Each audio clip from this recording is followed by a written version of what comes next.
Hello everybody! Today we're going to learn how to play Cindy, and I'm changing the key from the book, the yellow book, to the key of F, and I'm going to say easy F. So you know two of the chords already from my other videos, Clementine and Buffalo Gals. So today we're going to add a chord to this, and you're thinking, okay, F, easy F, C7, easy C. Okay, well doesn't that mean I have to do a B flat chord? And kind of yes, but we're going to modify it a little bit. So you remember how to make the beginning of a B flat chord maybe? If you've seen this before, you've got your pointer finger on the first fret of the first two strings. Then you're going to add your middle finger. Now we're going to let the G string, the one nearest the ceiling, we're going to let that ring out. It's going to be kind of our substitute for B flat. It's a little bit easier to play than the full B flat chord. Okay? So let's give it a shot. All right, one more note for you. I'm just doing down strums in this song. Use my pointer finger now. Yep. I'll count you in and we'll get started.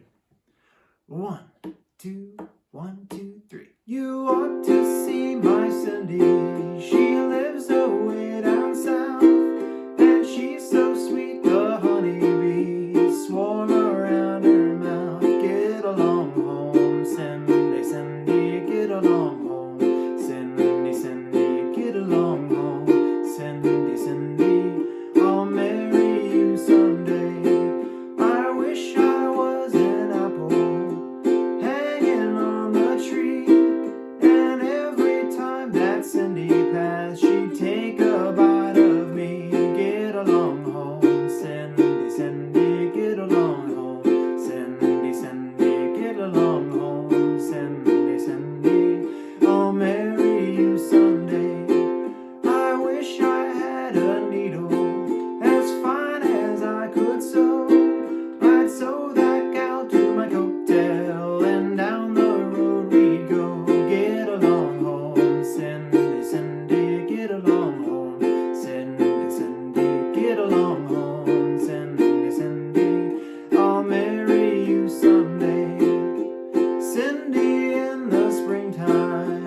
Alright, thank you so much for watching, and I hope this helps you on your ukulele journey. If you could do me a favor and subscribe to my channel below, you'll see all my videos that are coming out, and they should be coming out almost every single day this year. Whenever it comes to a song that has 2, 3, or 4 chords, I will try to put up all the chord boxes and the words and everything to help you make it a play along. So, hope you like it, tell your friends, and I'll see you at the next video.